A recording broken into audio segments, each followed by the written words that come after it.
Então, primeiramente, pessoal, boa noite. Espero que todo mundo que esteja no seu melhor estado, se não tiver, que esteja chegando próximo. Mas, enfim, de qualquer forma, estamos aqui para reiniciar, na verdade, né, a leitura de Senhor dos Anéis. Nesse caso, a gente vai dar a parte 2, que é As Duas Torres, que, como todo mundo sabe, o Tolkien idealizou tudo como um livro só, mas foram necessárias essas divisões por conta da época, comercialmente falando. Então, é isso. A gente está na parte 2 de um livro com mais de 1000 páginas, basicamente. E Duas Torres é uma parte interessante porque aqui a gente já tem a demonstração de que tudo deveria ser estar em um ponto só, pelo fato de que não é uma segunda história com um segundo plot. Na verdade, o livro 1 ele termina de forma inacabada, termina ali com a, a dissociação da sociedade, em que Sam e Frodo vão para um lado, Pippin e Merry e o Boromir vão para outro, e aí a gente tem a sociedade se espalhando, ficando ali numa confusão generalizada que a gente vai ver o que resultou disso aqui no começo desse livro. E, bom, já iniciando direto, a gente já começa com o capítulo 1, a partida de Boromir. Para quem só viu os filmes, provavelmente vai achar isso um tanto quanto estranho, mas a partida de Boromir ela acontece não no final da Sociedade do Anel, mas sim no comecinho das Duas Torres. Em que a gente descobre que Boromir ele foi mortalmente ferido naquela luta contra os orcs, tentando defender o Merry e Pippin. O Aragorn acaba escutando a trompa de Gondor. E aqui a gente vê mais ou menos também a redenção do Boromir. Ele, que no livro passado tentou realmente tomar o Anel de Frodo, enquanto estava ali tomado pela própria arrogância, pelo próprio desejo daquele poder, aqui ele se redime protegendo com o máximo possível de sua força o Merry e Pippin. Tanto que quando o Aragorn me encontra, ele já está agonizando com várias flechas cravadas nele. É uma morte muito, como eu posso dizer, comparável à morte de personagens da mitologia. Ele realmente teve esse fim trágico, sem jamais conseguir concluir a missão dele de proteger a cidade. E é um momento muito triste para todo mundo, porque a sociedade basicamente acabou, de certa forma, eles chegam a citar isso. É, é um momento muito pesado, principalmente para o Aragorn, que sente como se ele tivesse falhado. Afinal, Gandalf deixou para ele a missão de liderar a sociedade, de levar eles com o máximo de segurança possível até o objetivo da missão, por mais que fosse uma missão insegura. E aqui ele se sente basicamente derrotado. Eles fazem toda a questão ali de um funeral para o Boromir, algo é, mais para fazer com que ele seja lembrado. E eles cantam uma canção, prestando ali suas últimas homenagens. E aqui, de novo, tem que ressaltar o quanto que Senhor dos Anéis se parece com uma mitologia. Afinal, cantar ali uma canção em homenagem àqueles que já se foram é algo muito presente em diversas histórias, se a gente for ouvir. É interessante que o único que não canta aqui é justamente um Gimli, e ele até fala: vocês deixastes o vento leste para mim, disse Gimli, mas nada direi dele. É assim que deve ser, respondeu Aragorn. Em Minas Tirith suportam o vento leste, mas não lhe pedem notícias. Mas agora Boromir partiu em seu caminho, e precisamos nos apressar em escolher o nosso. É, aqui a gente vê o peso que tem o vento leste justamente por ser o local de onde vem Mordor. Os inimigos eles vêm dessa direção para Gondor, então por isso que não seria bom pedir notícias de lá. E aí eles precisam decidir o caminho, o que, que eles vão fazer. Vamos ir atrás do Frodo ou vamos ir atrás do Merry e Pippin, que também precisam de ajuda? Chegando lá, eles percebem que Frodo e Sam já foram embora. Não tem, por exemplo, aquele momento que nem no filme em que eles veem o Frodo e o Sam do outro lado da margem. Afinal, aquilo ali, eles no filme até ficam instigados a seguir por causa disso. Aqui não, eles veem que tá faltando um barco depois do funeral do Boromir, que tá faltando ali as coisas do Sam, e aí decidem que vão procurar Merry Pippin, e é uma caçada simplesmente exaustiva ao máximo. E aí a gente já entra no capítulo 2, né, que é sobre os Cavaleiros de Rohan. Antes de eu continuar, eu sinto que eu tô falando muito, algum comentário, alguma pergunta, alguma coisa. É, não, eu acho que aqui também nos comentários aqui só tem a Laís Chauane e o Biel falando que é um capítulo emocionante e muito bonito. Por enquanto, só isso. Vamos ver o que o pessoal fala. A Laís, inclusive, botou um link ali, né? Pra quem não conhece, a banda Aclamáveis de Profundo musicalizaram várias músicas dos livros. Se o pessoal quiser escutar mais tarde, tem uma trilha. Exatamente. Ah, e outro ponto também desse capítulo que eu queria até também ressaltar também, o Valdemiro, é que tem até coloquei ali no slide também que eles começam a suspeitar que aqueles orcs, uruk, seja o que você quiser falar, eles não são vindos de Mordor, no caso. Parece que eles têm uma outra insígnia, né, no caso. Tem um S que eu acho que tá no capacete ou no peitoral de algum, que eles falam que esse S seria de Sauron, mas não é de Sauron, porque Sauron, o nome Sauron é um nome pejorativo, né? Como você até tinha dito um tempo atrás, né, Valdemir? Eu acho que você disse no Conselho de Elrond, não me lembro agora que o nome Sauron isso é um nome pejorativo, que o S seria mais de Saruman mesmo e tinha negócio da mão branca e tal, tal, tal, e que aqueles seres ali, né, daqueles orcs, uruks e etc, não vinham direto de Mordor, eles estavam praticamente a serviço de Saruman, no caso. Pois é interessante porque o livro, até onde eu lembro da extensão da história, ele não explica exatamente a origem desses orcs, apenas diz que eles não vêm realmente do Sauron, são os Uruks do Saruman. Ou Lá seja, no, tudo fica uma suspeita, né? é, porque assim, lá no filme, depois quando chegar mais na frente eu falo um pouco mais disso também. No filme a gente vê os orcs nascendo da terra, sendo cultivados ali. Só que a questão fica ambígua qual é a origem. Eles são homens que foram corrompidos, é uma mistura de elfos se eu não me engano, na dublagem do filme falam elfos com gnomos. No livro fica essa ambiguidade, a gente não sabe, a gente só sabe que os Uruk-hai não vêm de Mordor, né? Eles vêm de Isengard, do Saruman, que também é uma potência aqui nessa guerra. Que inclusive falando do título Duas Torres, preciso ressaltar aqui logo um ponto inicial que eu devia ter falado no início, mas fica agora. No filme tem uma diferença de quais seriam as duas torres, de como fica implícito. Porque quem assiste o filme pode pensar, ele está falando da Torre do Sauron, a Barad-dûr, e da Urtanque, que é a Torre do Saruman. Só que não, a Torre do Saruman realmente é uma dessas duas torres, é a Urtanque, mas a outra torre é a de Minas Morgul, não é a torre de Barad-dûr.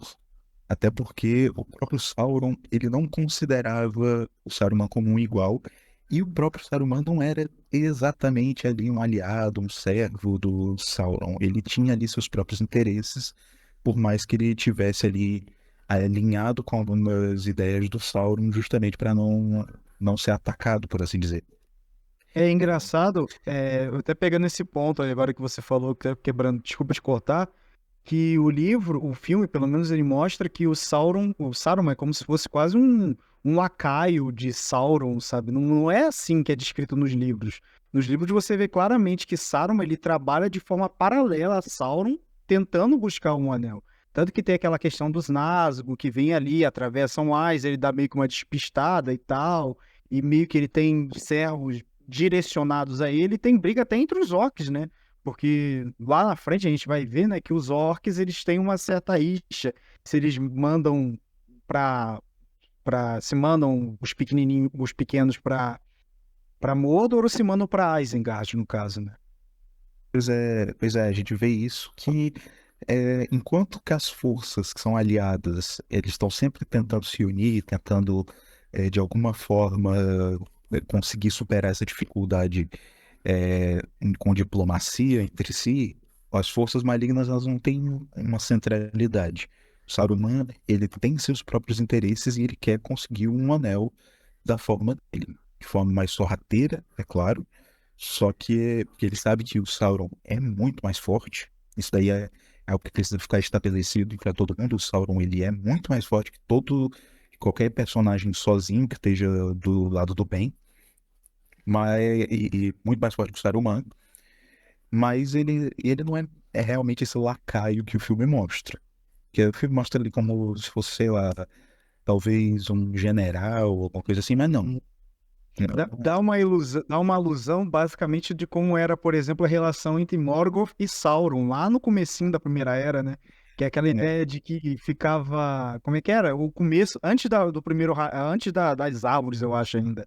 Que era praticamente Morgoth em Utumno e Sauron em Angband na época, né? Então, e aí depois virou Sauron em Angband e Morgoth em Angband e Saruman em Tolkien Galhoff, aquela coisa toda, né? Dá uma alusão disso mesmo. Enfim, não é algo que eu reclame de mudança do filme para o livro, mas eu acho que o filme ele tira um pouco da questão ali de Minas Morgul enquanto um dos polos de poder do Sauron. Até porque essa é a torre ocupada ali pelos Nazgûl. São liderados ali pelo rei bruxo Tiamat. Enfim, seguindo agora, mais algum comentário antes de prosseguir? Tem alguém que quer fazer comentário? Alguém do chat? Alguém aí? Se mobilizem! Ver aqui que O próprio Valdemiro tá digitando. Ah, né, eu digitei ali porque a função aqui é apertar para falar, aí eu acabo. Ah, você tá ativo no apertar pra falar? Porque como tá tendo fogo de vez em quando aqui, aí eu fico com medo de vazar alguma coisa. Não, eu não me preocupo mais com isso, porque tem até no Discord tem uns sistemas e tal que fazem supressão de ruído. É até interessante isso. Eles estão uma barulheira aqui que o ruído praticamente some. É, enfim, ainda bem que tem essa tecnologia agora. Mas enfim, como eu estava dizendo, eu fui olhar ali os comentários, a Laís ela já até colocou o link da música do Clamar de Profundis, é uma das minhas favoritas que eles já fizeram, que é a música da Queda de Boromir, né?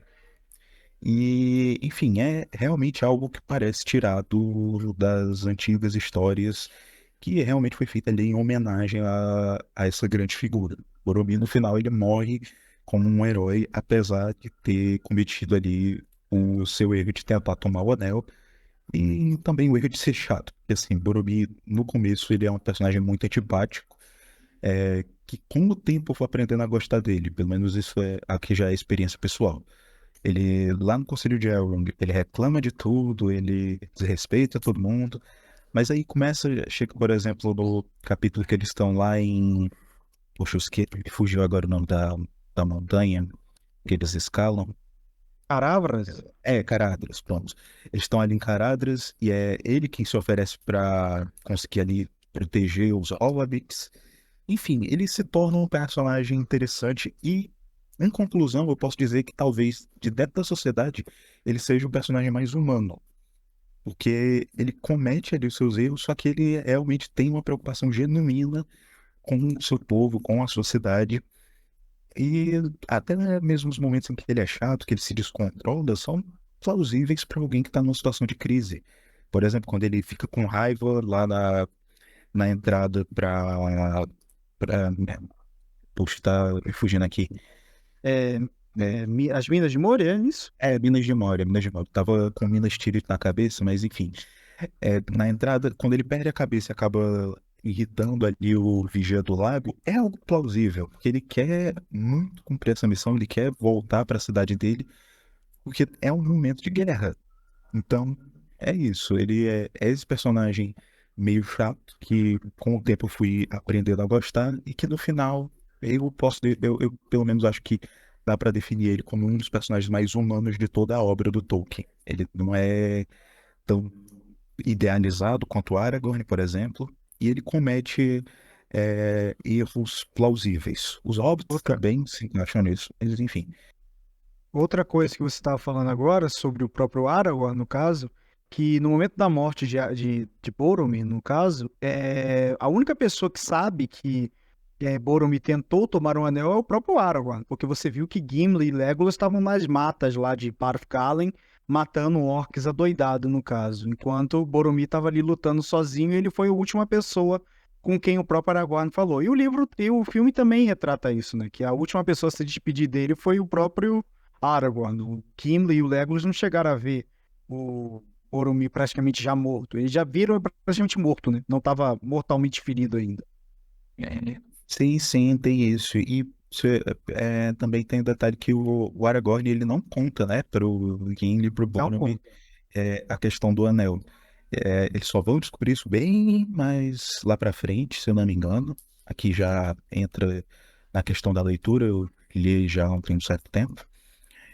Mas no momento em si, ele não conta, porque é um momento tenso ali. Ele deixa essa partida do Boromir ser mais tranquilo, ao invés de ter ali uma acusação no meio. É, Isso, porque é uma coisa até que a gente acha meio ruim com certas mortes que acontecem no nosso cotidiano mesmo, né? De que, qualquer coisa, a pessoa morreu porque mereceu, entendeu? Sabe? Esse tipo de fala, assim, que não cabe. A morte é uma coisa terrível para qualquer ser, para qualquer tipo de pessoa, independente de qualquer ato que ela fez, eu acho que morte é uma coisa muito pesada, né? A gente tem que sempre ter um respeito com isso. pois é. E eu respeito muito a forma como o Tolkien trata a morte, justamente porque ele trata como uma tragédia. Não é algo a ser glorificado, nem algo a ser. Por exemplo, essa questão que você falou de você dizer que a pessoa morreu porque mereceu. É sempre tratado com um tom de tragédia, com um tom de despedida e até de respeito por aqueles que já partiram. É mais ou menos isso que acontece. E é o caso do Boromir ali. O Aragorn, ele não quer manchar aquele momento triste com uma acusação que já não importava mais. Afinal, o Anel ainda estava seguro com Frodo e o Boromir, ele se redime, ele se arrepende de ter tentado tomar o Anel do Frodo, porque afinal a tentação do Anel é algo grande demais para qualquer um suportar. E ele se arrepende disso protegendo os familiares do Frodo. E Merry e Pippin, eles são primos, não me lembro em qual grau do Frodo, mas eles são primos, são parentes ali. Exatamente. Então, acho que a gente já pode passar para o próximo capítulo. Parece que ninguém mais está falando nada. Acho que a gente já praticamente fez um apanhado geral de quase tudo, né, Valdemiro? Acho que seguimos bem, né, nesse primeiro capítulo. Pois é, vamos passar para o segundo, aí qualquer um que queira fazer comentário, sinta-se à vontade de ou escrever ali, ou então de pedir a palavra, aí a gente vê aqui, se organiza direitinho. Mas enfim, vamos agora para o segundo capítulo, apresentação dos Cavaleiros de Rohan. E esse capítulo, ele é um pouquinho mais denso, porque aqui vai iniciar a história por exemplo, que seria o início ali do filme de Senhor dos Anéis, é mais ou menos aqui nessa parte, onde o Aragorn, Gimli e Legolas já estão ali perseguindo os orcs há um certo tempo. Eles percorrem ali durante 4 dias, 45 léguas, obrigado aí pela conversão de 215 quilômetros, para mostrar ali que não é uma trajetória fácil. Para se ter uma ideia, uma maratona seriam 42 quilômetros, então aí vocês tiram que a distância que eles percorrem é algo acima do humanamente plausível, mas a gente tem que pensar que é um elfo, um anão e um Númenóreano, então dá para aceitar isso. E aí eles encontram com os Cavaleiros de Rohan, depois de já perceber que as pegadas dos orcs estão variando, eles encontram ali a folha do Pippin, que, se eu não me engano, isso tá até que bem fiel no livro e no filme. Sim. é um momento interessante. E, enfim, eles encontram o Elber e no princípio eles meio que não reconhecem, né? Eles não se reconhecem, assim, os Cavaleiros de Rohan não veem que ali é o Aragorn, apesar de que ele já esteve, como a gente vai ver mais pra frente, entre eles. Sabe alguma coisa que eu acho engraçado, um ponto desse, que tem, que é basicamente o que aconteceu no filme, né? De que no filme, basicamente, os cavaleiros, eles passam, né, praticamente numa subida de um monte, né? É bem retratado assim, né, no livro, no caso.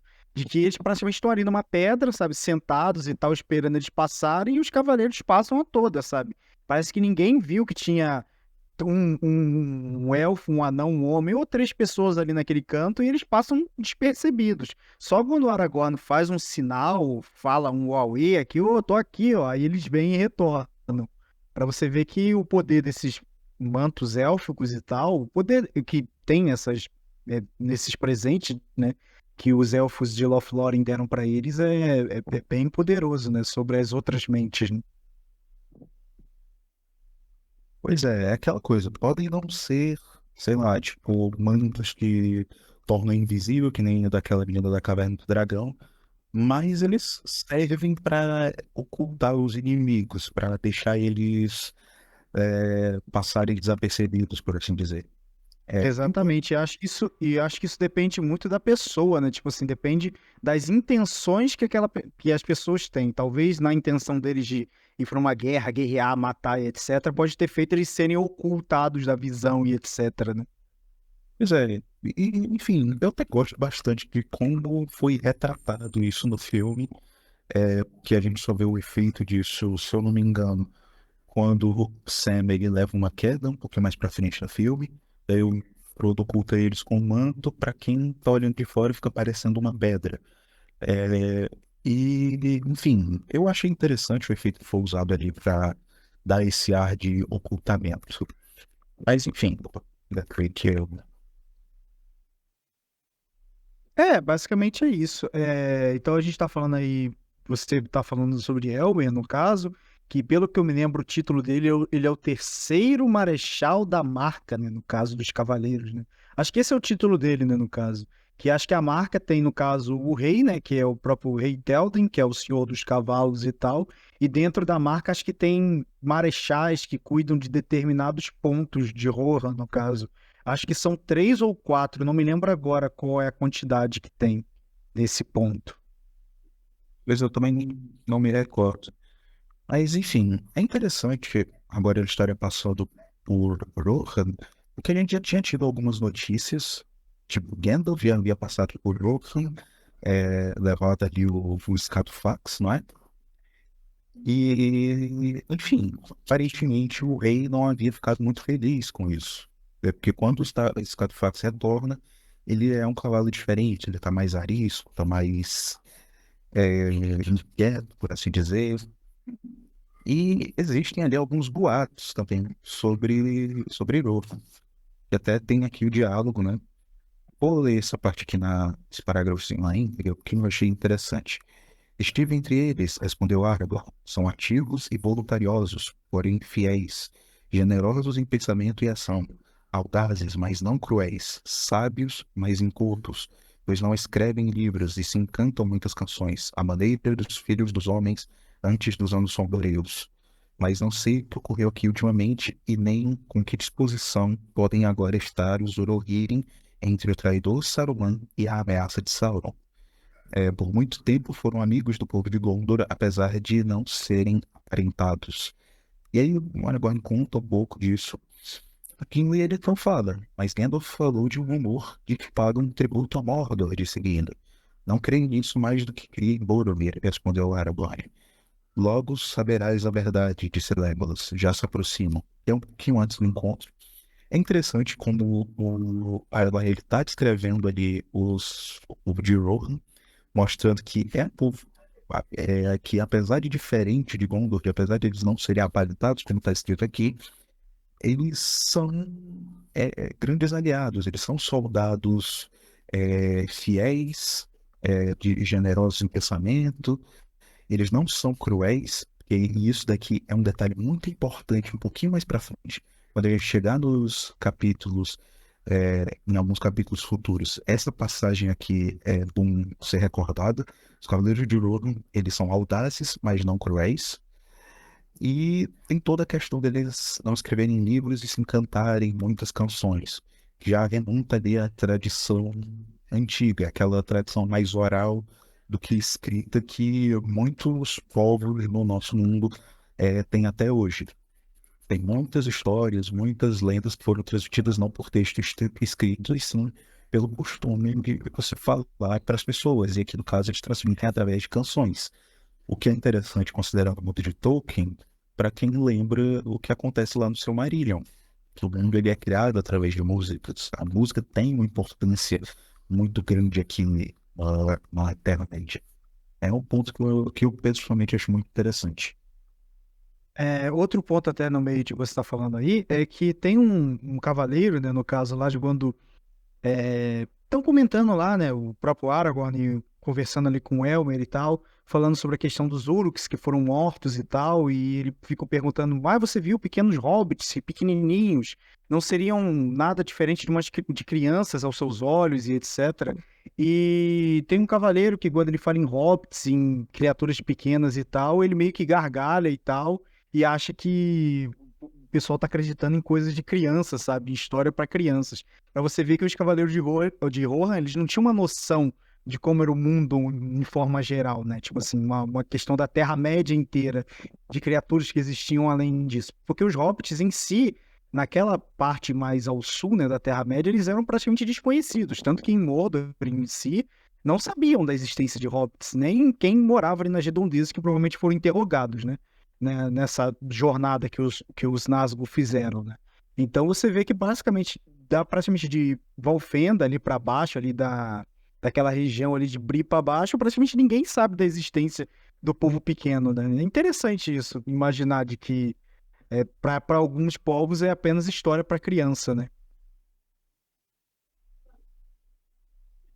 Pois é, até porque os hobbits, eles vivem até de certa forma isolados. Tipo, eles não estão escondidos, não são ali um povo que mora em um país completamente fechado, porque afinal eles fazem comércio com as aldeias vizinhas, com Bree, tem hobbits morando em Bree também, outras localidades, mas eles estão muito restritos àquela região. Então, é realmente interessante ver que não é um povo tão conhecido assim.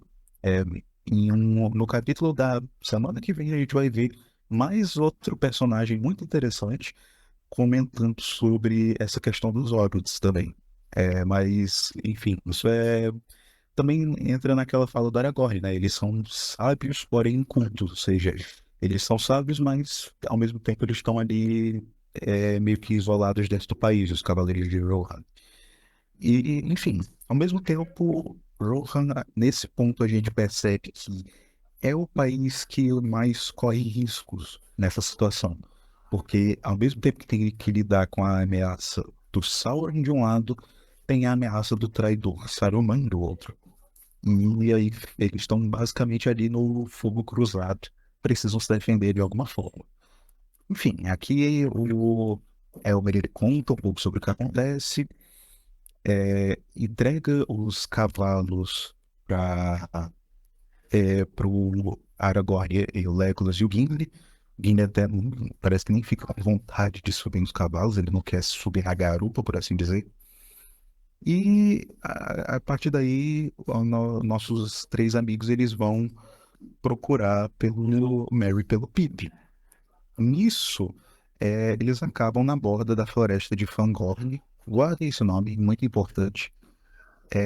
E eles veem a figura de um velho com chapéu em capa que está ali nas matas, mas que ele desaparece. Nesse ponto da história, a gente fica um pouco na dúvida: quem seria esse velho? Porque existem boatos de um velho usando uma capa que seria ali a figura do Saruman, porém fica ali no ar quem que poderia ser. Figura misteriosa. Mais tarde nós iremos vir a comentar sobre. Até aqui algum comentário, alguma outra... Tem alguns aqui pelo chat. Quer comentar, Sabrina, o que é que eu falo? Posso ler. Vamos ver. A Valéria botou: Boromir pode até ser um grosseirão, mas ele foi seduzido pelo um anel assim como Isildur e os outros mais. Gabriel vai dizer que eu estou defendendo Bad Boy. Sim, né? Ana Paula Palma falou: Eu acho interessante como essa parte é diferente do filme, porque Aragorn não tem espada no filme. Ainda no capítulo do Boromir. Isso é muito interessante, porque você vê que. Até eu achei que eu deveria até citar isso, que tem aquela questão, né? Ele falar que é o herdeiro de Isildur e tal. Aí, durante um momento, ele tá encapuzado, aquela coisa toda, né? Escondido, no caso. Aí, no momento que ele sente que ele tá num ambiente ali de que os Cavaleiros de Rohan, eles estão do lado, não digamos correto, mas estão do lado certo, né? Da história, né? Do lado do bem, entre muitas aspas, né? Tu gosta sempre de enfatizar isso, porque eu acho que em toda história tem um lado do bem e tem um lado do mal, mas nessa de Tolkien em si, tem o lado do mal, ele é bem definido. Só que também não podemos dizer o lado do bem, porque, sabe, há controvérsias em muitas coisas que tanto o povo de Rohan quanto o povo de Gondor faz, né? No geral, né? Mas você vê que ele se sente ali, basicamente, à vontade e ele se prosta. Ele desembanha, né? Narsil Andúril, né? Que agora é já Andúril, no caso. Ele já desembanha e fala: Eu sou o herdeiro de Elendil, eu sou descendente, etc. Aquela coisa toda, né? Que ele fala. E é interessante que no livro ele não fala isso, ele só fala que ele é Aragorn, filho de Arathorn, e segue assim no filme, né? Em si. Pois é, aqui no caso, eu ia até comentar, porque realmente eu acabei esquecendo, não sei como.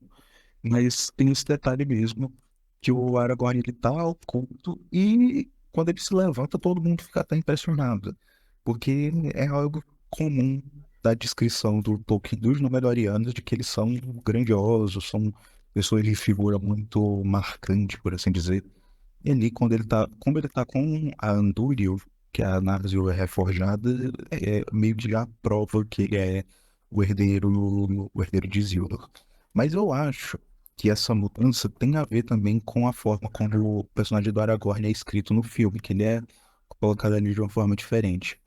Enquanto que no livro ele já tem ali a noção de que, não, eu sou o herdeiro de Isildur, eu tenho essa missão, enfim. No filme ele se questiona um pouco mais, ele não quer aceitar o fardo a princípio, pelo que dá a entender. Então eu acho que pode ser por conta também dessa diferença. O Peter Jackson resolveu tomar essa atitude de alterar ali um pouco a forma como o Aragorn é visto e como ele se apresenta para as pessoas, sabe? Mas enfim, O que a Valéria até comentou ali, fez os comentários. O Aragorn no filme, ele é mais humilde no filme do que no livro, né? Eu acho que é uma falta de humildade, é tipo assim, uma humildade, mas não é aquela humildade que você fala assim, nossa, o Aragorn dos filmes e do livro, eles são praticamente duas pessoas diferentes.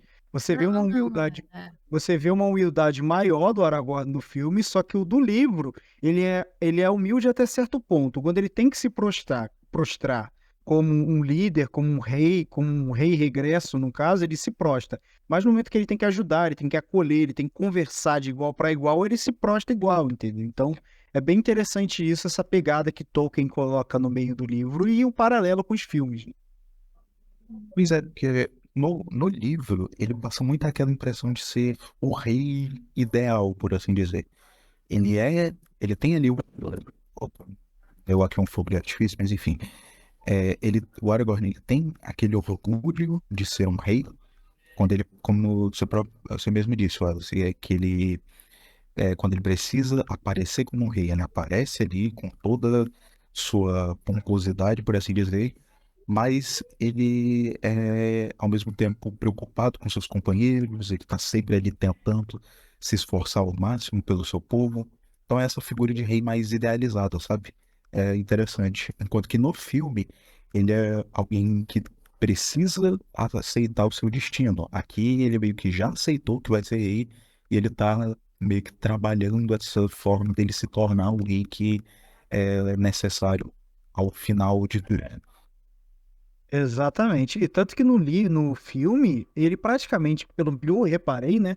Ele só se prostra como um rei, né? Ele só praticamente vê que não tem mais escapatória do destino dele, etc.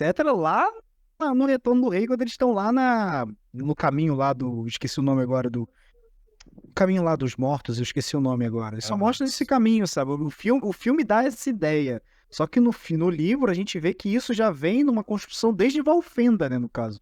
Desde que ele recebe Andúril, ele já praticamente tá tendo a ideia de que ele vai ter que ser o rei, ele vai ter que tomar a dianteira nisso uma hora ou outra, entendeu? Ele só tá se preparando ao longo da viagem, de certa forma.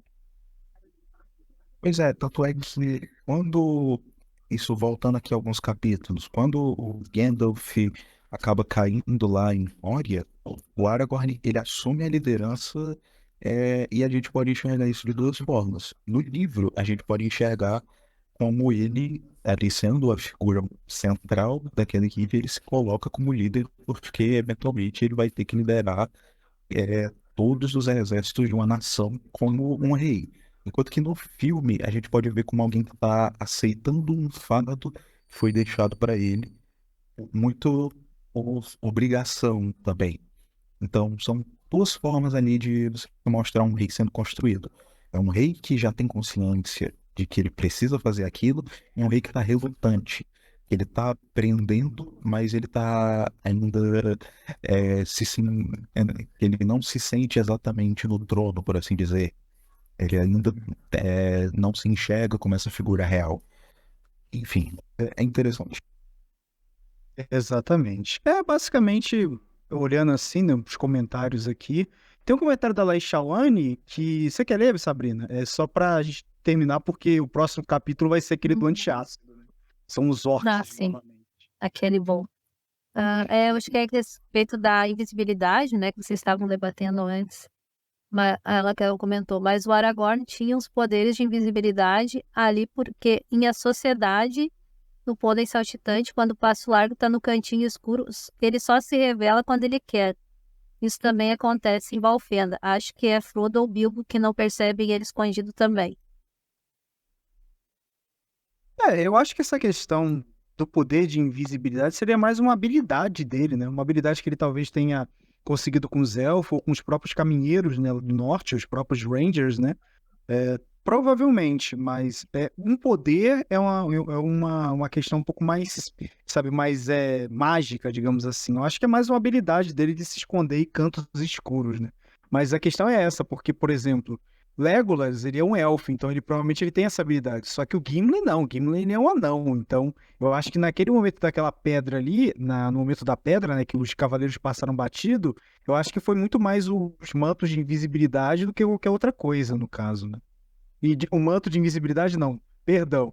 Os mantos élficos que praticamente têm esse poder de esconder as pessoas dos olhares dos inimigos, olhares maus e etc. Basicamente, os votos mantêm eles seguros contra pessoas de más intenções, podemos dizer assim. Tipo, sobre essa questão do Aragorn ser mais furtivo, tem aquela coisa, entra naquele ponto que a gente pode debater, que é o ponto de ambiguidade que tem toda história de fantasia, que enfim, que a graça é o fato da gente não ter a resposta fixa, então a gente pode teorizar. É uma dessas questões que eu acho que ainda pode ser interessante. Então vamos pro próximo capítulo. Agora é o capítulo do. Peraí que eu cliquei mal aqui o troço. Passa. É o Vamos aqui. capítulo do antiácido. Caramba, não tá passando. Peraí. O Valdemiro também acha que esse é antiácido, Valdemiro? Esse é o capítulo do antiácido, cara, porque eu vou te falar, eu nunca vi tanta ofensa, tanto palavra baixa num capítulo de Tolkien. Acho que quando escreveu ficou rindo de tanta coisa horrível que ele escreveu. É que assim, enquanto que os Númenóreanos, eles são idealizados como seres ali, quase como os semideuses da mitologia grega, são altivos, são impressionantes, por assim dizer, os orcs eles impressionam por serem os inimigos ideais. Então eles precisam ser ali o mais baixo possível. Mas ao mesmo tempo é interessante porque aqui a gente começa a enxergar os orcs como personagens, porque até esse momento, desde o Hobbit, eu acho, a gente não teve algum diálogo do ponto de vista dos orcs. Eles sempre eram os inimigos a ser combatidos, os seres que estão atacando, mas a gente nunca tem o rosto deles, por assim dizer. E aqui Quase não como se fossem, quase como se fossem peões, né, no caso, dentro de um tabuleiro de xadrez. Exatamente. Exatamente como Pioneers, sei lá, era aqueles bonecos de massa dos Power Rangers, sabe? Uhum. Então, aqui eles ganham algumas facetas novas. Eles ganham rostos, eles ganham nomes, e é nesse momento do filme que você tem aquela cena do parece que a carne voltou para o cardápio, rapazes. É uma das cenas mais impressionantes que eu já vi. Eu não sei como descrever aquilo ali. Mas enfim, nesse capítulo 3 os Uruk-hai, Merry e Pippin, eles vão descrever os dias que eles ficaram cativos com os orcs, que são. A gente vê que ali é um negócio bem aterrorizante. Eles são forçados a beber ali uma bebida dos orcs que é, aparentemente é um negócio nojento. E quando eu vi o filme, que nesse caso das Duas Torres, eu vi o filme antes de ler o livro, diferente da Sociedade do Anel. Nas Duas Torres, eu sempre achei que eles estavam dando óleo para eles beberem, que parece óleo, mas isso aparentemente não, é uma questão ali dos orcs mesmo. Você tem ali o nome dos líderes dos orcs, dos Uruk-hai, que é o Gluk, e o Krishnak, que é líder dos orcs e goblins do norte.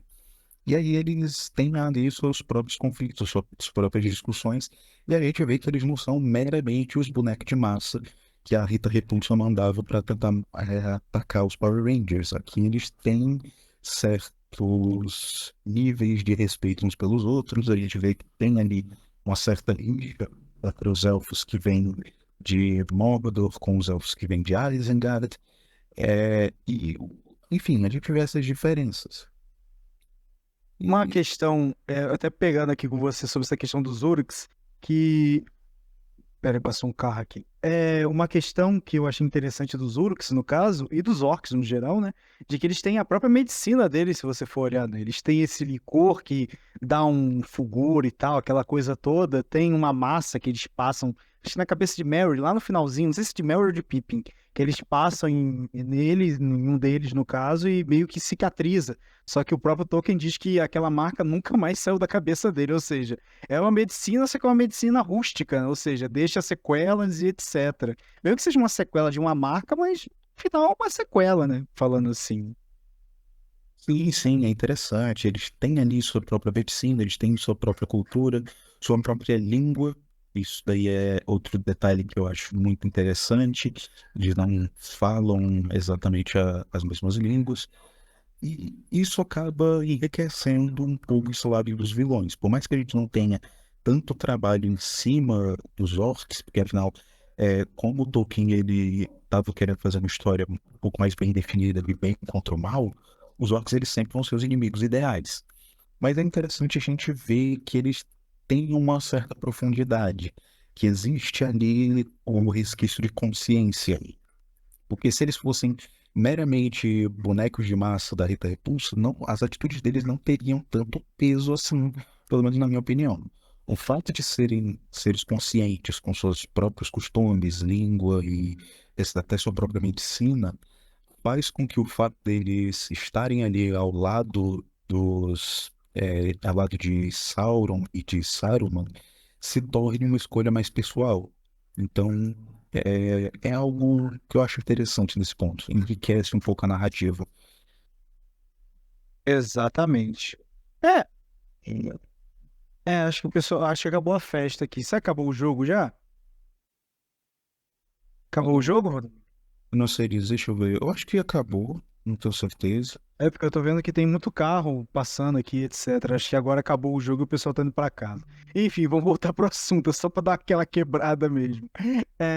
Outro ponto também interessante, até que você ia falar também, de que tem uma discussão, né, entre eles, porque você pode ver que nesse momento, a gente tinha comentado lá num capítulo de Boromir, mas voltando aqui, né, já que é praticamente como se fosse um lapso, né, que praticamente é uma conexão do outro, porque o que aconteceu no capítulo 2 é meio que concomitantemente, né? Acontece praticamente ao mesmo tempo.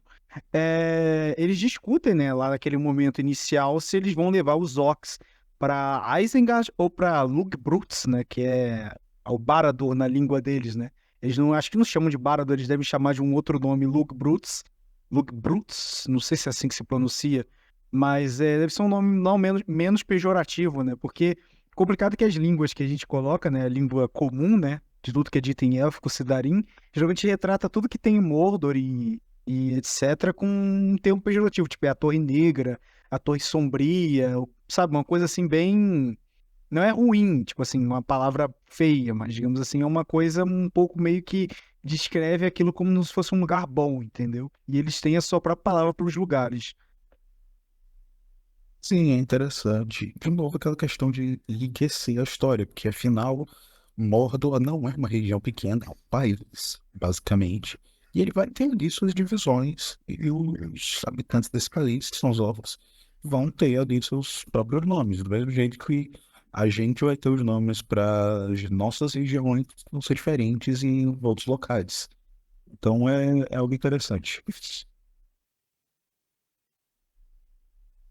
Ah, pode continuar. Enfim, ainda falando nessa questão, é interessante ver essas discussões, elas vão ser bem relevantes em uma certa cena que acontece lá no terceiro livro, o fato de que os orcs, eles discutem entre si, eles costumam ser mais brutais, por assim dizer.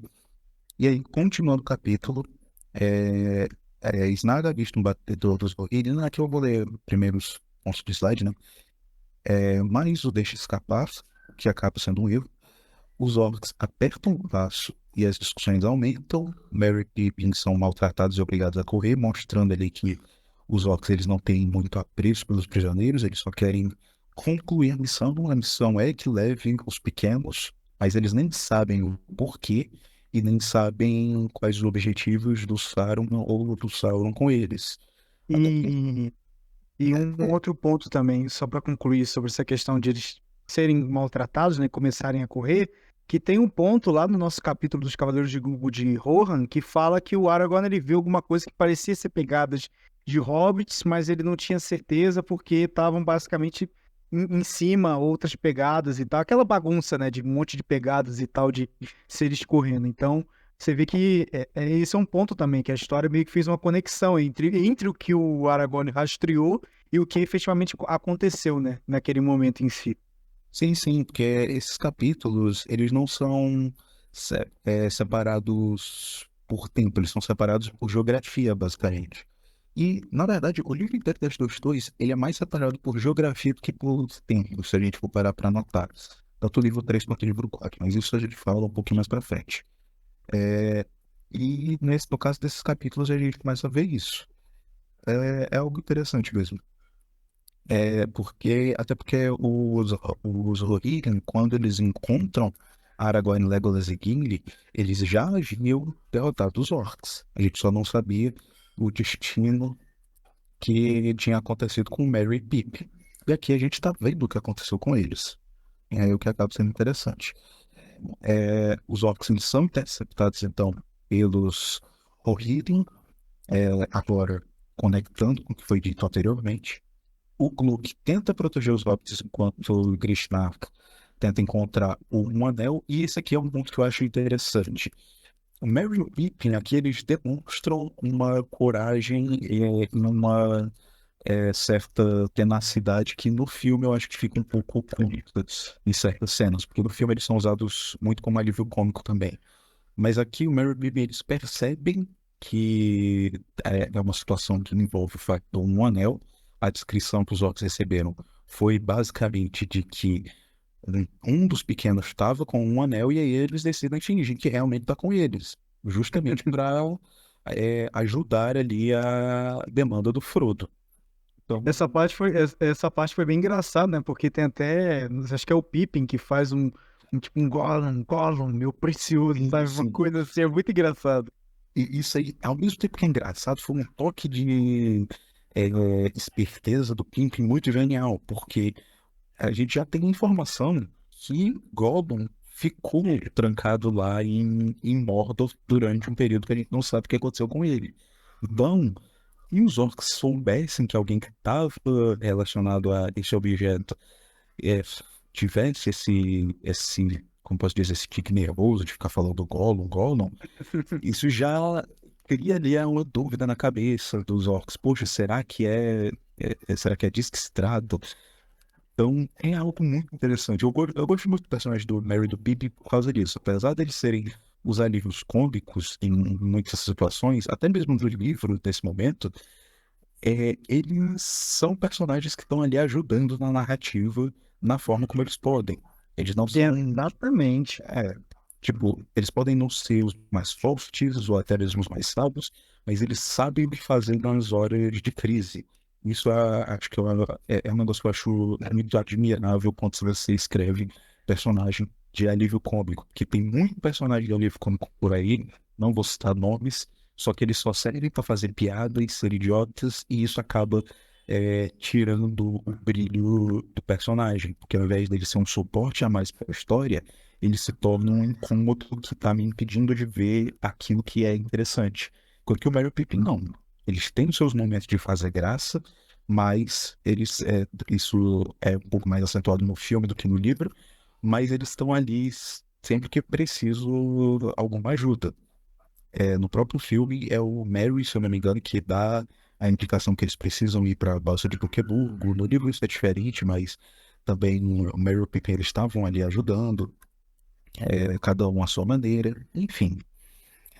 Nesse momento, Merry e Pippin tentam ludibriar o Grishnach, não obtendo sucesso, mas o Grishnach acaba sendo abatido pelos Rohirrim, e Merry e Pippin conseguem escapar e eles ficam observando a batalha de longe, o que acaba sendo a decisão mais sábia que eles poderiam ter, porque, primeiro, é uma batalha do escuro, os Rohirrim não, não iriam prestar atenção no que era orc e no que não era, então é melhor para eles ficar afastados mesmo.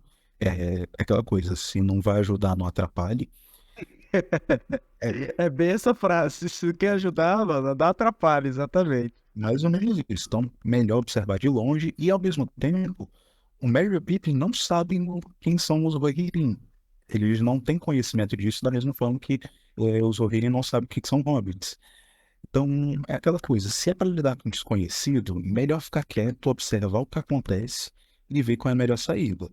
No caso, a saída deles acaba sendo entrar na floresta de Fangorn, e isso vai nos levar ao encontro com um dos personagens mais interessantes de toda a obra, mas isso daí a gente comenta depois, vai ser no capítulo 4. Mas enfim, mais algum comentário, pessoal? Já. Tem um da Ana Paula Palma, ela fala sobre o Merry e Pippin. Eles são criativos, senti falta no filme eles terem um papel mais sério, porque no livro eu sinto que eles parecem mais responsáveis. Sim, isso é um ponto bem interessante de se falar mesmo. E quando eu digo que eles acentuam o alívio cômico nos filmes, um dos riscos que se corre é justamente diminuir um pouco a seriedade deles e, consequentemente, a responsabilidade que eles assumem. Não acho que o filme destrua isso completamente, porque quando chega no final, eu tenho a sensação de que eles cresceram e de que eles realmente ajudaram naquele momento. Tem uma cena que eu vou comentar lá na Retorno do Rei que é diferente, livro e filme, que eu acho interessante sobre os dois. Mas ao mesmo tempo é isso. No filme falta um pouco desses momentos em que eles são mais assertivos, mais responsáveis. Exatamente. Eu acho que a Ana Paula vai comentar de novo, ela tá digitando aqui. Só pra gente não perder, tem um comentário aqui da Valéria, só pra é um pouquinho fora do tema, né? Que ela fala sobre o Aragorn, no caso. É como se diz no próprio Silmarillion. O Aragorn foi o descendente mais parecido com o próprio Elendil. Ele era o Númenoriano puro, mesmo... Nossa, caraca, é bem péssimo isso daqui. Vamos voltar. É como se diz no próprio Silmarillion. O Aragorn foi um descendente mais parecido com o próprio Elendil. Ele era um Númenoriano puro mesmo. Era um rei que eu seguiria, diz a Valéria, no caso. É bem interessante isso porque basicamente a gente vê que Aragorn era um rei prometido, no caso. É aquela questão, né? Eu até pegar um paralelo bíblico, né? Que te fala de que tem um Messias, aquela coisa toda. Então Aragorn, ele é basicamente aquele personagem, aquela pessoa que no momento da crise mais absurda, aquelas falando da minha dicção, foi péssima, cara, porque, tipo assim, O Discord ele não quebrou, não teve um ponto no final, aí eu li direto. Aí eu achei que era só um pulo de linha. Aí eu acabei lendo péssimo isso daqui, Jesus amado. Enfim, mas você vê que o Aragorn ele tem muito essa questão da missão dele, a missão dele de ser um rei no momento de uma crise que se abate, entendeu? No momento em que a maior crise daquela era tinha acontecido, né? Já teve eventos piores, como o evento que teve em Angmar anteriormente, né? Lá no comecinho da Terceira Era, teve outros casos ali no meio também, tanto em Rohan como em Gondor, mas você percebe que na batalha mais decisiva, esse descendente de Elendil surge e toma o posto de liderança, no caso. Pois é, o Aragorn, ele tem muito essa questão, né?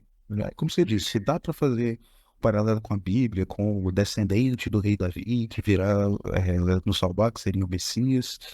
É, e aí também, até mesmo na própria mitologia da Inglaterra, você tem figuras como, por exemplo, o rei Arthur, que é ali o verdadeiro rei dos bretões, que tira a espada da pedra e tudo. Até em Portugal também, se esqueça lá do São Sebastião também. Não se esqueça do São Sim, Sebastião. sim, também. Portugal tem esse paralelo em vários locais.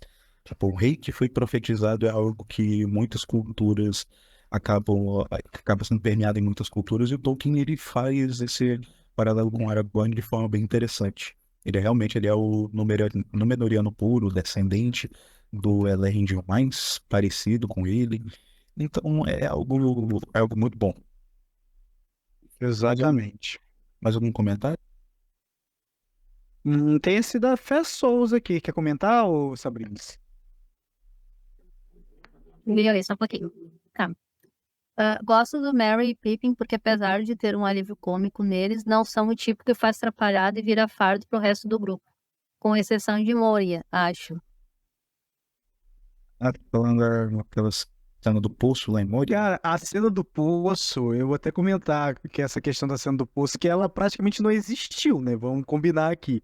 Que foi basicamente o que, no caso, alertou os orcs no geral, foi aquela questão daquela enfim, foi aquela questão das escadas, né? Daquele momento lá das três portas, que o Gandalf ele sentiu que uma das portas era certa, aí o Merry e Pippin, desesperados, foram lá na frente. E acho que o Pippin foi na frente, acho que o chão cedeu sobre ele, e aquelas pedras e tal, aquele resto ali que tinha, caiu e começou ali fazer barulhos e tal nas profundezas, e aí começou o barulho dos tambores, né? Aquela coisa do tum, tum, devagarzinho, depois parava.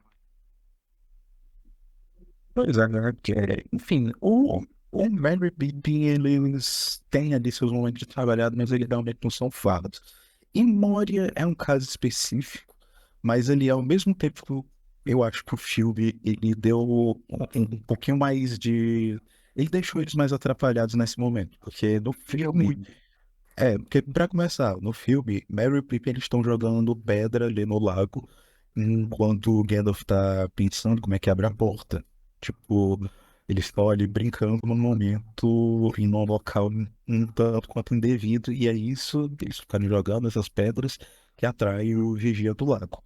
Enquanto que no livro, esse ponto eu acho até mais interessante, é o Boromir, que no momento de raiva tá com a pedra no lago, e ali isso traz o vigia e desenrola ali toda a cena. Então, enquanto que no livro é um momento de raiva e descontrole do Boromir, no filme é porque o Merry e Pippin estavam brincando num local que não devia ser muito para isso. E aí tem a questão também do poço, porque eu lembro de uma cena no livro que o Pippin joga uma pedra no poço e sai assusta todo mundo. Então o Gandalf é nesse momento que chama ele de idiota e etc. No filme, ali eu acho que eles meio que aliviaram um pouco a questão do Pippin, porque foi meio que um acidente. Ele tocou ali numa flecha, acabou derrubando as coisas. No final, é sempre bom a gente lembrar que de todos os hobbits, o Pippin é o mais jovem, ele ainda é um adolescente, então ele vai ser um pouquinho mais atrapalhado que os outros. E isso também a gente pega um paralelo com aquela questão que teve lá em Valfenda, no caso, né? Que teve aquela questão de Elrond, que até fala nesse capítulo, né? De que fala que Elrond não queria que os hobbits viessem nessa viagem, né? Por acreditar, por algum motivo, de que eles não seriam úteis e tal, e Gandalf foi lá e teimou, e que queria que Merry e Pippin fossem nessa jornada, no caso, né? Então você vê que tem toda essa questão. Parece que o Gandalf conseguia ver além tipo, das questões mais lógicas, dos problemas iniciais. Ele conseguia ver, de uma certa forma, eventos muito futuros e etc. Que, de certa forma, Merry e Pippin tiveram uma grande participação nessa história, né? Digamos até maior do que muitos outros ali dentro da própria sociedade, né? E é isso é algo que a gente vai ver ao longo tanto das duas torres quanto do Retorno do Rei. O quanto que Merry e Pippin são importantes em toda essa história, essa jornada. Alguns outros dois elfos que o Elrond porventura pudesse indicar, talvez fossem mais fortes numa batalha ou algo assim, talvez, mas dificilmente eu acho que seriam tão importantes quanto Merry e Pippin foram. E isso também se deve muito ao fato do Gandalf ele conhecer a fundo os hobbits e ele confia muito. Tipo, anos antes ele já tinha confiado a um hobbit, no caso o Bilbo, a missão de ser o ladrão de uma companhia de anões para tentar roubar tesouro de um dragão. E acabou que a situação resultou num final realmente interessante ali. Ele consegue ver o potencial nos hobbits que outros não conseguem enxergar tão bem, nem mesmo o Elrond. Mesmo ele sendo um dos personagens mais sábios da história, nem mesmo o Elrond consegue ver entender tão bem os hobbits quanto o Gandalf. Porque como até tem essa fala no filme, que o Gandalf fala, você pode aprender tudo que há para saber sobre um hobbit, sobre os hobbits em um mês, e mesmo depois de 100 anos eles continuam lhe surpreendendo. Exatamente. Muito boa essa colocação desse último ponto no final. Então é basicamente isso. Deixa eu ver se tem mais alguma coisa aqui, peraí. Deixa eu te citar alguma outra coisa.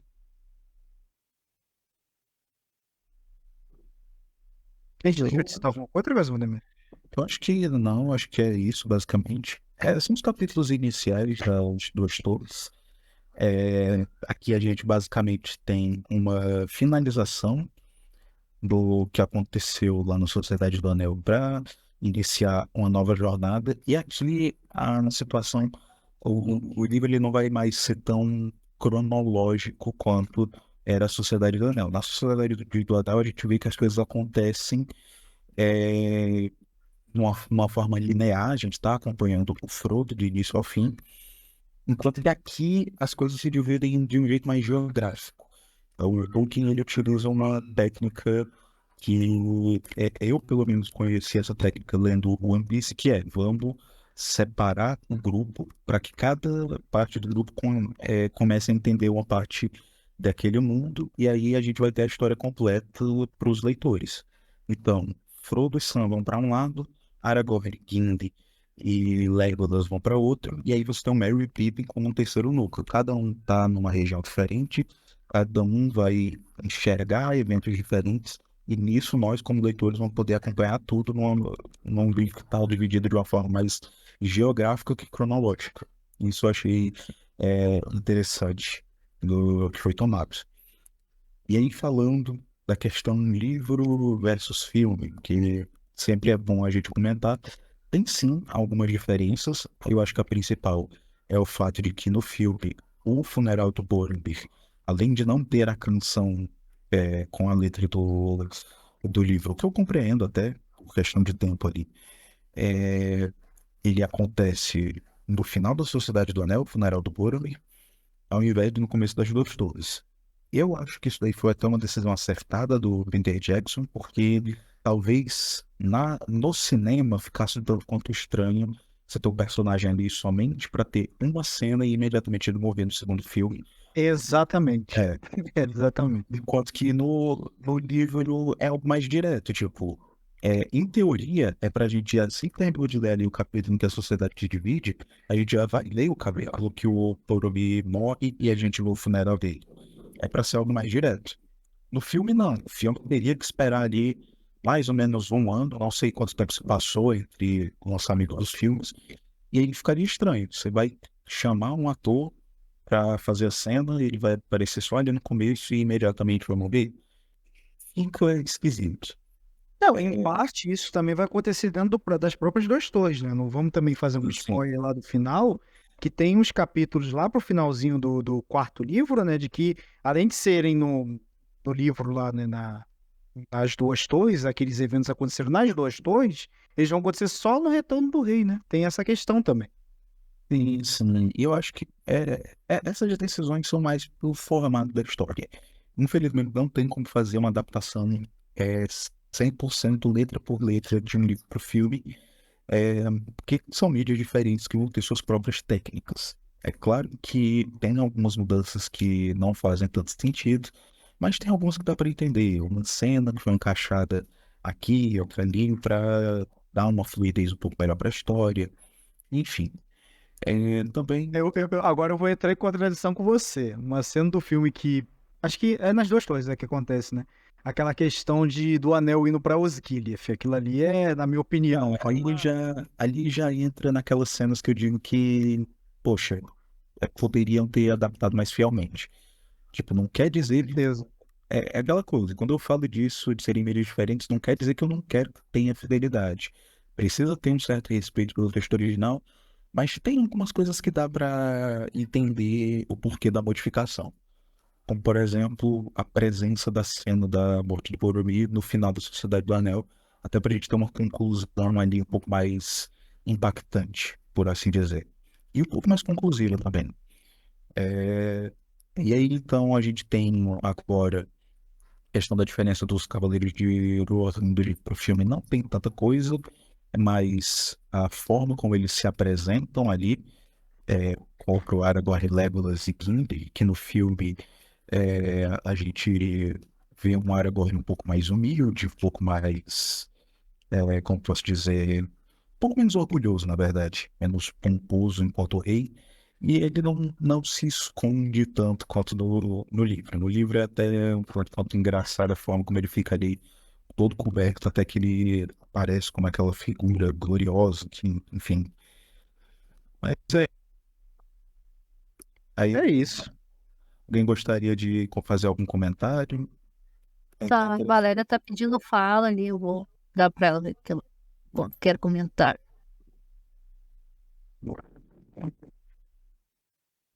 Boa Pode noite, comentar. Oi, boa noite. direito. Sim, pode falar.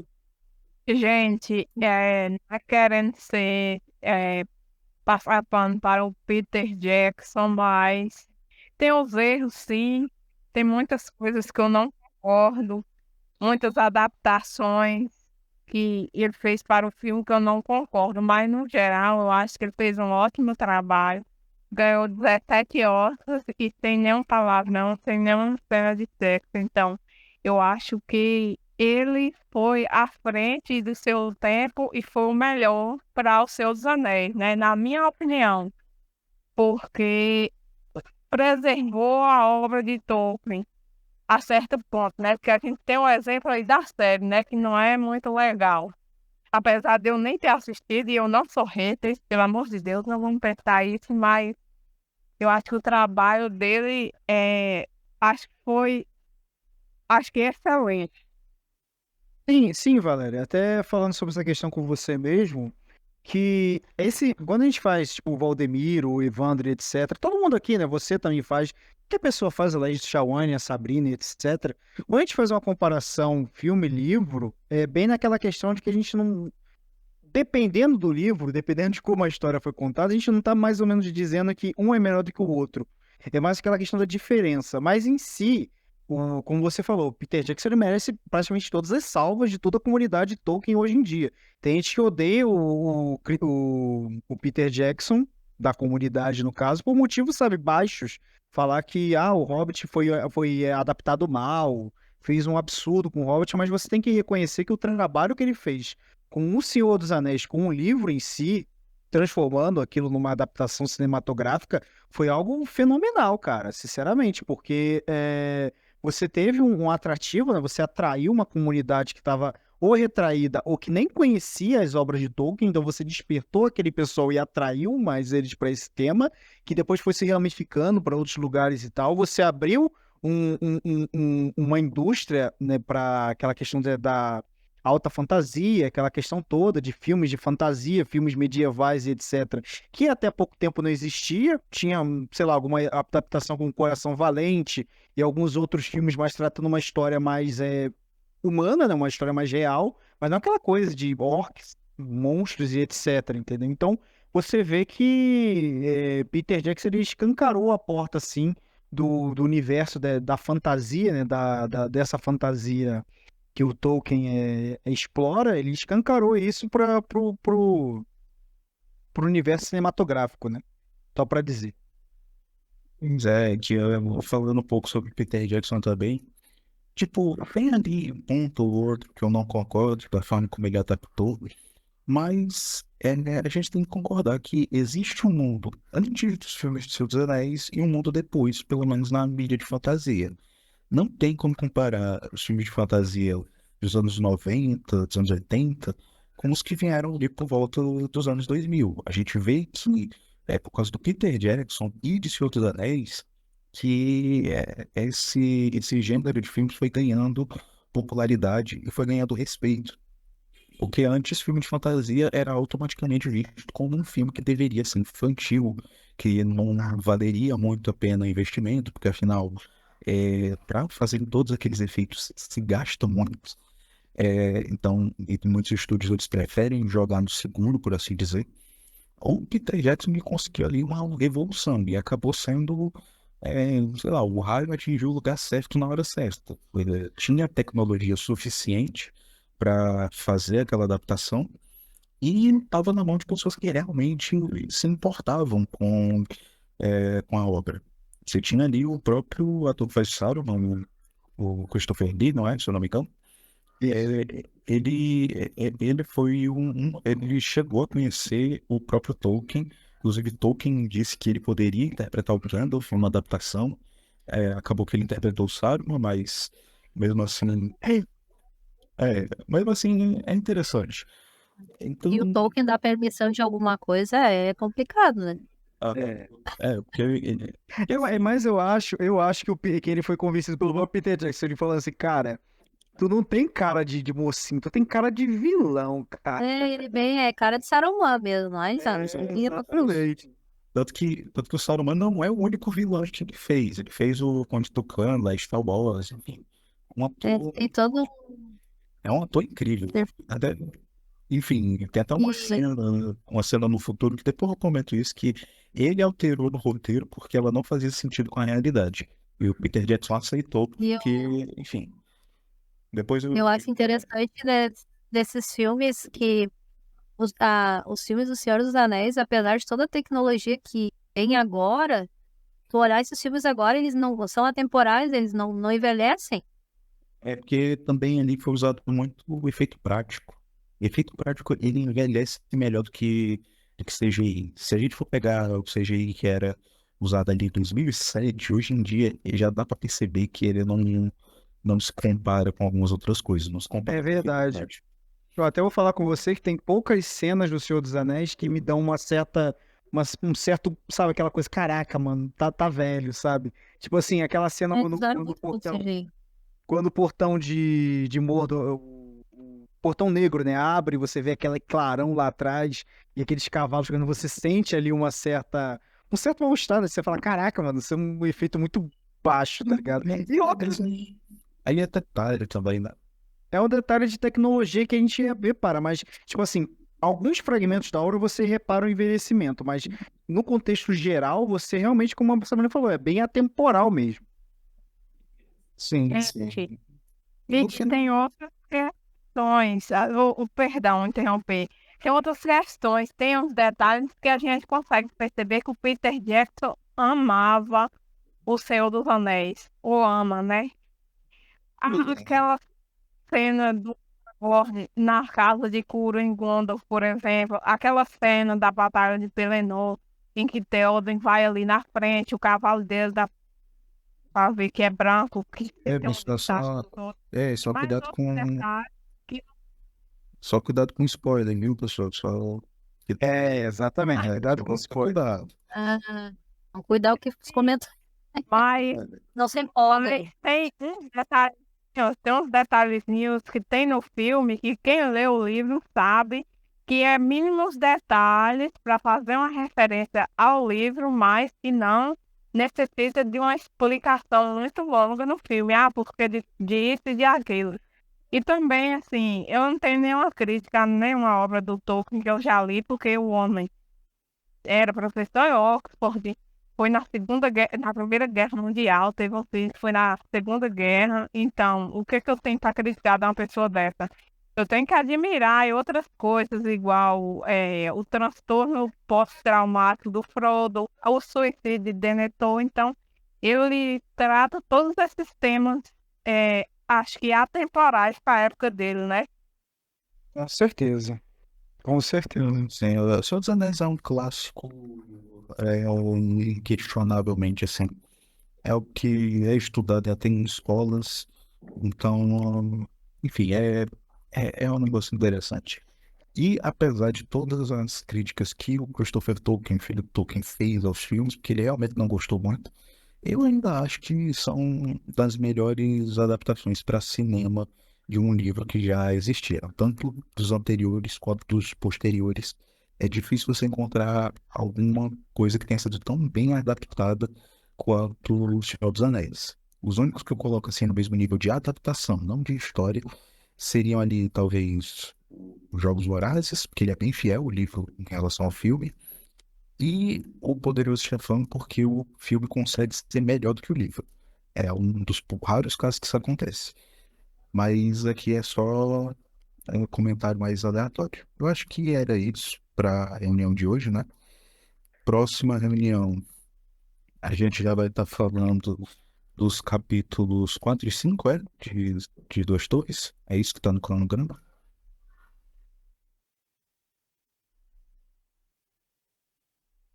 Espera que eu vou dar uma olhadinha, porque já não. Alô? Falaram. Oi. Ah, tá. Encerrou a reunião, no caso, né? Sim, Valéria, foi publicado o cronograma no grupo ali. Deixa eu dar uma olhadinha aqui.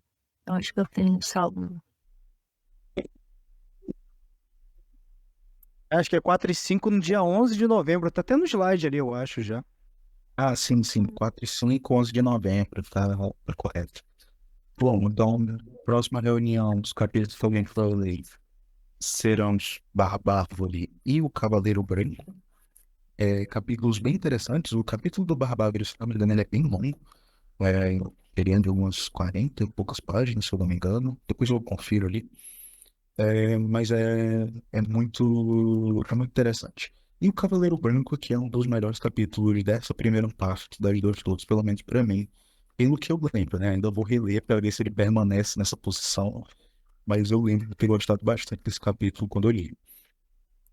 Sobre Bárbaro, eu vou fazer um comentário muito raso que eu explico na próxima reunião. C.S. Lewis. Lembrem do C.S. Lewis quando forem falar de Bárbaro. Só isso que eu digo. Perfeito. E Valdemiro, o capítulo do Barbárvore não é chato igual o do Tom Bombadil, igual uns e outros aí, igual o Sr. Wallace, que é chato. Porque eu me acho perfeito. Não sei por que que o povo não gosta. É que o Tom Deixa Bombadil eu já chegar tem no até uma capítulo implicância. do debate. É isso aí, tem que chegar nele. Vamos Chega no debate, passa a vir pra ele. Vamos aguardar, pessoal. Vamos aguardar. Vai dar tudo certo. Próxima semana não, porque estou acostumado ainda com o Hollywood, mas daqui a 2 semanas, dia 11 de novembro, a gente se reúne aqui novamente para falar sobre o capítulo 4 e 5. E é isso. A gente vai debater, tragam suas opiniões, tragam ali curiosidades que alguém queira comentar. Sempre é bom quando a gente tem várias pessoas expondo ali seus pontos dentro de uma reunião. Então, é isso, eu acho. Pelo menos de minha parte, mais algum comentário? Alguém gostaria de falar mais alguma coisa? Eu acho que é isso, né, gente? Eu acho que é isso. A Valéria tá invocando o Fëanor ali. Não pode falar em Fëanor mais. Fëanor não, Dá- pelo amor de Deus. Tá, Fëanor, isso causa muita discórdia. Fëanor já tá lá em Mandos, lá dormindo lá, descansando. Sei lá onde Ah. que o bicho tá. Não, você não Gente, tá vendo o jogo do olha, Botafogo, gente. E é Botafogo. olha, isso aí. eu não sei qual é o efeito emocional dessa questão dos Noldor e da família de Fëanor, mas eu li o Silmarillion odiando eles todos. No final, eu tô amando todo mundo da família de Fëanor. Como é que pode uma coisa dessa? Complexo, muito complexo. O ser humano não dá pra entender muito, não. É não ser humano, é um elfo, pra falar a verdade. Não, mas o ser humano que gosta do Fëanor, né? Entendeu? Ah, depende, é porque, tipo assim, só pra terminar, só pra gente fechar essa reunião. Fëanor, ele é um ser meio controverso, né? Ele é tanto habilidoso quanto ele também era meio, digamos assim, ele é estourado, né? Digamos assim, ele tinha esse momento de ambiguidade, né? Mas ele era uma pessoa, tipo assim, um elfo muito bem habilidoso, contribuiu bastante tanto para o alfabeto quanto para outras tecnologias e tal, que os elfos utilizam, por exemplo, até a Terceira Era, até agora, né? Talvez se ele tivesse feito terapia, ele teria ficado melhor. É normal, né? Fazer o quê? Nem todo mundo pode ser bom o tempo todo, né? Enfim, é isso. Então tá, gente. Enfim, Isso aí. Fëanor é isso. Fëanor fica ali torcendo pelo Botafogo mesmo.